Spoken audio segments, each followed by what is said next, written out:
What up, though, people? Thank you for pushing play on the Lions Roar vlog. We are on chapter 71 of the first book of Adam and Eve. We're going to go ahead and jump in. If you are seeing me for the first time, I am in the middle of something, so come to my page. You can click on the playlist entitled The Books of Adam and Eve. It's an introduction and it comes all the way up to where I am. I strongly suggest that you go do that or listen to the first few videos before this one. Without further ado, let's jump in. But when Adam heard these words from Satan, he sorrowed much because of his oath and of his promise, and said, shall I commit adultery with my flesh and bones? And shall I sin against myself, or for God to destroy me and blot me out from off the face of the earth? So right here, Adam is very cautious because he is understanding and paying attention to the fact that he's like, look, man, all these different times where I don't know what's going on, and every time I make a move, something bad happen. I'm starting to realize that now. So I don't know if I should be trusting what you're saying, because remember what Satan has told them. Satan has told them you need to procreate with her. Like in lying, trying to act like they're messengers from the Most High God. Remember, at the end of the previous video, we're trying to figure out why is it that he's trying to get them to procreate.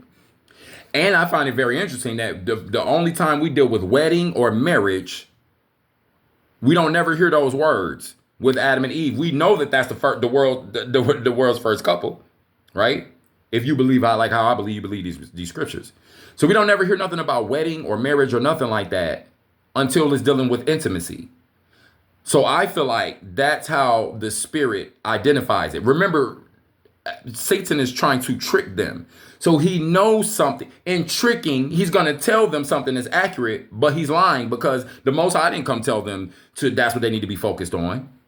But that dark one who has been a being who's been around before them knows that that thing is definitely there. So I find it interesting that they talk about wedding and marriage as it relates to physical intimacy. That's interesting to me. So let's keep going. Since when at first I ate of the tree, he drove me out of the garden into this strange land and deprived me of my bright nature. So my nature changed. They changed and brought death upon me. And he says his nature, his mindset, his spirit, who he was as the being that's the antenna for these energies here, it was up. But then when he transgressed, it was down, and it was dim, and it was dark, and it was confusing, and it was bad, and it was all sorts of weird stuff happening, right? And they know that they're separated from that higher state, even if they didn't understand the power of the higher state before. They understood it when they were lower than it. Okay? So he says, man, since I first messed up, basically Adam is saying what I just said. He's starting to realize, like, every time I do something that's off and I ain't checked in with the Most High, it's like something crazy happened. I'm getting tired of that. Adam's starting to get it. We saw that in the previous chapter, but now we're really about to see it in this chapter. Pay attention. It's good. Since when at first I ate of the tree, he drove me out of the garden into the strange land and deprived me of my bright nature and brought death upon me. If then I should do this, he will cut off my life from the earth, and he will cast me into hell and will plague me there a long time. But God never spoke the words thou hast told me. Come on, Adam. He's starting to get it now. He says, but God has never spoke the words that thou hast told me. He said, I ain't heard that. He's starting to realize now, like, wait a minute. Why you always coming with some weird junk, bro? Why you always coming opposite of what was said? Why you always coming lying? Why you always got a lie in your mouth, Satan? And ye are not God's angels. You're not the highest ones, nor are you sent from him. Call them evil airheads out. But ye are devils. Come to me under the false appearance of angels. Away from me, you cursed of Yahweh. You're cursed. You don't have no power over me no more. Tip the hat to Adam. That's what's up, Adam. That's what's up, first man. Starting to see it now. So if that first man could see it now all the way, then what's your excuse in 2025 when you know better and you got access to all this information to help you be better as a human, to help you realize what's going on this planet, and that you absolutely need to be the best human that you can be. And if you believe how I believe with these scriptures, and that's how you have to do it, what's your excuse in 2025? Why you keep letting that dark one keep on manipulating your mind, drag you to hell? Like what he just said, man. He's like, that thing could cast me to hell and plague me there a long time. Why you keep lying? Why you keep committing adultery? Why you keep stealing? Why you keep running around raising anger at people? Always trying to hurt somebody? Why you ain't checked yourself yet in 2025? Because you being led by the same energy that Adam is checking right here, saying, get away from me, you curse one. And keep your mouth shut too, because you always lying when you come around here. And that's how you got to deal with it too, especially with a liar. Liars, stop talking. Because all that information that you bring in is irrelevant and we're going to waste energy. Just shut up. But the Most High never spoke those words. He said, away from me, you cursed of God. Then those devils fled from before Adam, and he and Eve arose and returned to the cave of treasures and went into it. What does the scripture say? Resist him, and he gonna do what? He gonna flee from you. You want to know why they did that? Because they knew at that point they didn't have no permission to do nothing else. They couldn't do nothing else. Then Adam said to Eve, if thou sawest what I did, tell it not, for I sinned against Yahweh and swearing by his great name. And I have placed my hand in another time. I placed my hand another time into that of Satan. Eve then held her peace as Adam told her. So he's like, he starts to realize. So this is what Satan, it says that he tried to bring a division to them through their marriage. But the marriage was related to intimacy. So basically, he tried to get them to do something before it was time and to get them to obey him even more. If they would have continued to obey him even more, eventually Yahweh would have left them completely and they would have been left to him. Period. That's one thing that would have happened too. Let's keep going. So, all right.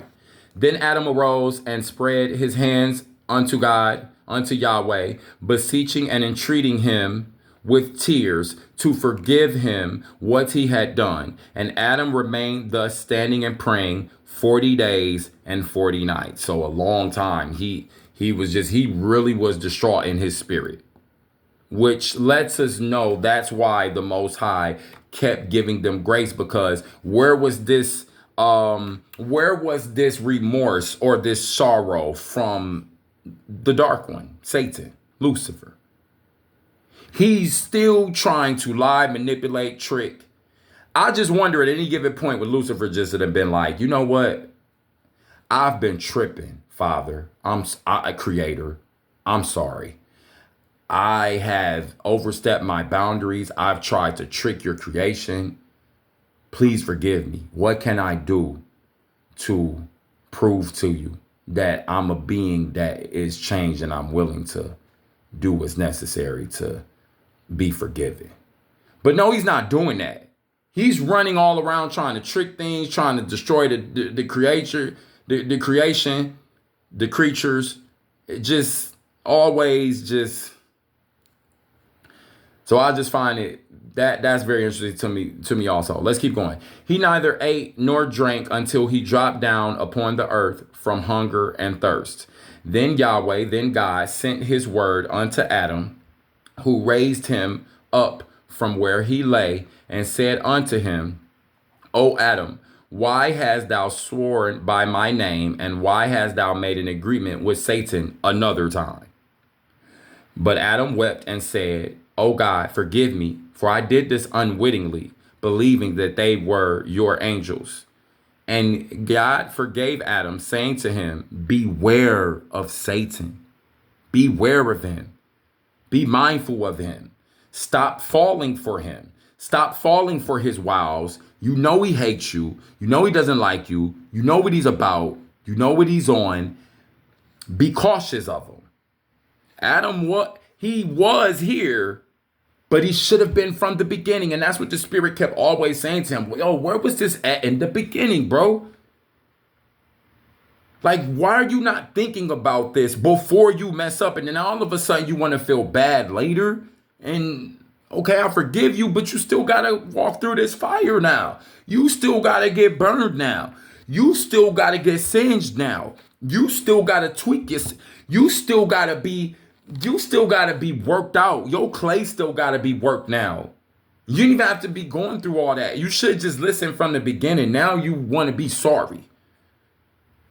How about apply that energy before you keep messing up? So he said, beware of Satan. And he withdrew his word from Adam, and Adam's heart was comforted. And he took Eve, and they went out of the cave to make some food for their bodies. Remember, like with the wheat and the corn and all that.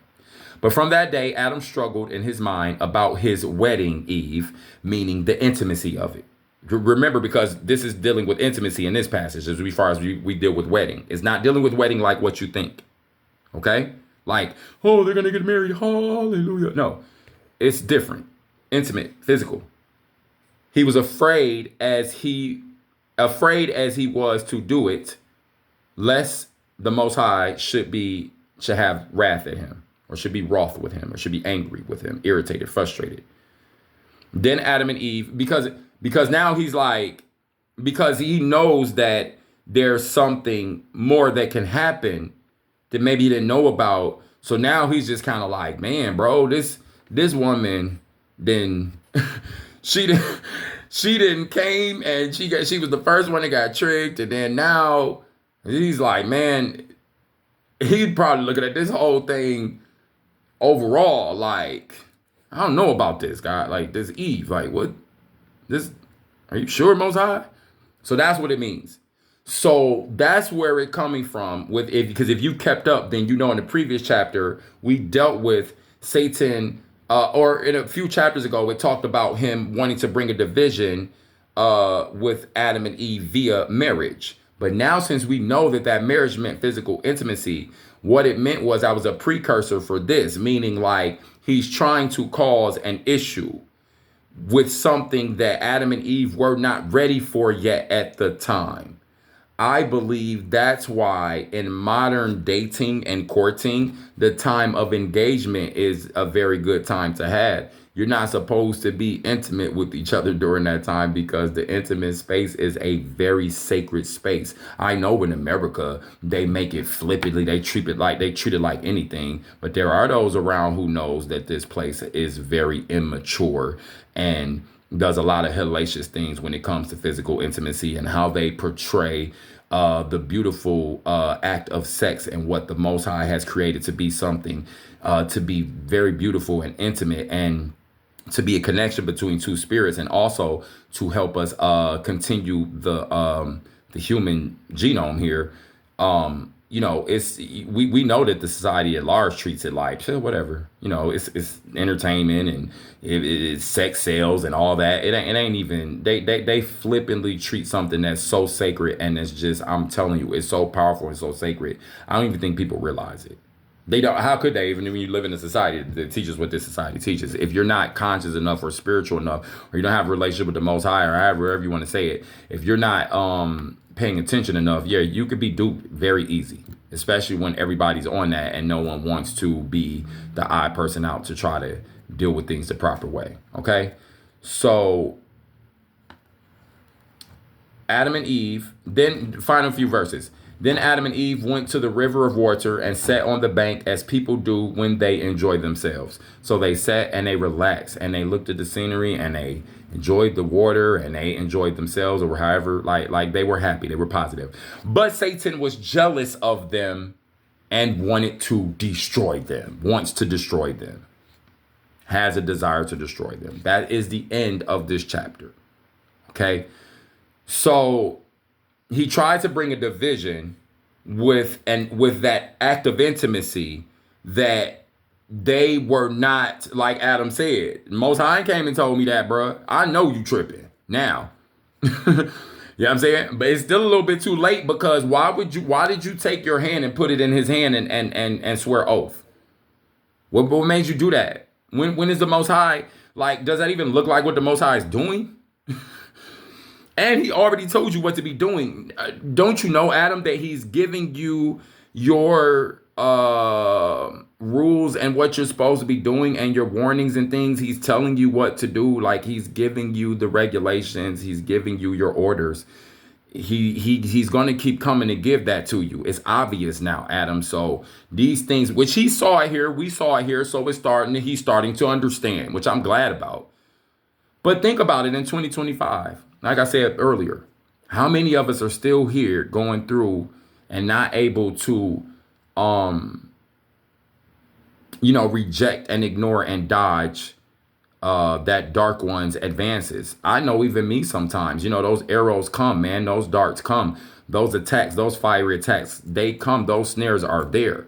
And if you're not careful, you have to really always be in a state of being sharp and keen about everything when you're trying to get back to trusting Yahweh, believing in the sacrifice of Yahshua, and getting back to that higher spirit, higher mind, higher energy, higher emotion, higher mentality, higher everything, which eventually is then going to manifest in your life, because as you walk that out, you're just going to make better decisions anyway. So then, and then all them other things will be added unto you. Seek you first the kingdom of the Most High, the highest one, move back up, get back up there, and regularly be seeking it. And then all these things will be added unto you, right? So that's it. We got chapter 72 next. And y'all be blessed. Hit that subscription button if this notarizes with you. If this resonates with you, then please hit that subscription button. Go ahead and hit that notification bell so you can stay up when the new stuff comes up. And listen, every time you see me, it's going to be new content. It's going to be new information. Granted, it's part of a larger whole, but it's going to be like you want to keep up, because we're pushing through this thing, and the Most High is going to reveal to me, to you, to everybody who pushes play here. That's it. This has been the Lions Word vlog. I appreciate y'all. Y'all be blessed. Peace.